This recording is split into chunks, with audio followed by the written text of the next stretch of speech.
पाठ 12 मृत्यु। प्रभु सर्वोच्च और शाश्वत प्रकृति हैं, जो सभी प्राणियों को जीवन देते हैं और उनके हृदय में निवास करते हैं। यदि कोई मृत्यु के समय प्रभु का स्मरण करेगा, तो वह निश्चित रूप से प्रभु को प्राप्त करेगा। मृत्यु के समय मन की जो अवस्था होती है, वह अगले गंतव्य को निर्धारित करती है। जो उस क्षण में मन में होता है, व्यक्ति उसी अवस्था को प्राप्त करता है। इसलिए अपने कर्तव्य निभाते हुए हमेशा प्रभु का स्मरण करो। यदि आपका मन और हृदय प्रभु पर केंद्रित है, तो आप निश्चित रूप से प्रभु तक पहुंचेंगे। निरंतर ध्यान और एकाग्र मन के द्वारा कोई भी आत्मा की सर्वोच्च महिमा को प्राप्त कर सकता है। उस सर्वोच्च का ध्यान करें जो सर्वज्ञानी, प्राचीन, शासक, सबसे छोटी से छोटी चीज में निवास करने वाली, सब कुछ धारण करने वाली, असीम और सूर्य की तरह चमकदार है। मृत्यु के समय इस पर ध्यान केंद्रित करने से व्यक्ति उस सर्वोच्च स्थान को प्राप्त कर सकता है। अनंत अवस्था तक पहुंचने की एक प्रक्रिया है जो केवल उन्हें उपलब्ध है जो शुद्ध, आत्मनियंत्रित, निस्वार्थ और लगाव से मुक्त हैं। मृत्यु के समय अपनी इंद्रियों को बंद करें, मन को हृदय में लगाएं और ऊर्जा को मस्तिष्क पर केंद्रित करें। पवित्र अक्षर ओम का उच्चारण करें और प्रभु का स्मरण करें, जिससे आप सर्वोच्च लक्ष्य तक पहुंच सकते हैं।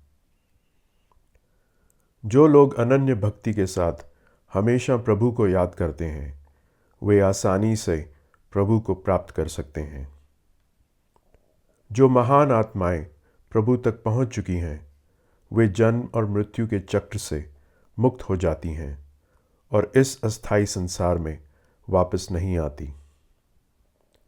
सभी प्राणी पुनर्जन्म के अधीन होते हैं, सिवाय उनके जो प्रभु के साथ एक हो जाते हैं और शाश्वत मुक्ति प्राप्त करते हैं। यह ब्रह्मांड निर्माण और विनाश के चक्रों से गुजरता है। ब्रह्मा का एक दिन हजारों युगों के बराबर होता है और उसी प्रकार उनकी एक रात भी। जब ब्रह्मा का दिन शुरू होता है, तो सभी प्राणी अस्तित्व में आते हैं, और जब उनकी रात होती है, तो वे अप्रकट रूप में विलीन हो जाते हैं। ब्रह्मा के हर दिन और रात में यह सृष्टि और विलयन का चक्र दोहराया जाता है। इस चक्रीय अस्तित्व से परे एक शाश्वत, अप्रकट वास्तविकता है जो अछूती रहती है और जो अंतिम निवास स्थान है। जिन्होंने दिव्य का सच्चा ज्ञान प्राप्त कर लिया है, वे इस सर्वोच्च अपरिवर्तनीय अवस्था में निवास करते हैं और फिर कभी इस अस्थायी संसार में वापस नहीं आते। यह सर्वोच्च वास्तविकता, जो सभी प्राणियों का सच्चा आत्म है, अनन्य प्रेम और भक्ति के माध्यम से प्राप्त की जा सकती है। मृत्यु के समय आत्मा दो अलग अलग मार्गों का अनुसरण कर सकती है। एक पुनर्जन्म की ओर ले जाता है और दूसरा मुक्ति की ओर। उत्तरी मार्ग, जो प्रकाश और शुभ समयों से जुड़ा है, मुक्ति की ओर ले जाता है। दक्षिण मार्ग, जो अंधकार और अशुभ समयों से जुड़ा है, पुनर्जन्म की ओर ले जाता है। ये दोनों मार्ग अनंत हैं। कुछ को मुक्ति की ओर ले जाते हैं और दूसरों को पुनर्जन्म की ओर। इन मार्गों को समझो, भ्रमित ना हो और अपनी भक्ति में दृढ़ रहो। प्रभु की भक्ति सभी अन्य आध्यात्मिक साधनों से श्रेष्ठ है और सीधा सर्वोच्च दिव्य अवस्था तक ले जाती है।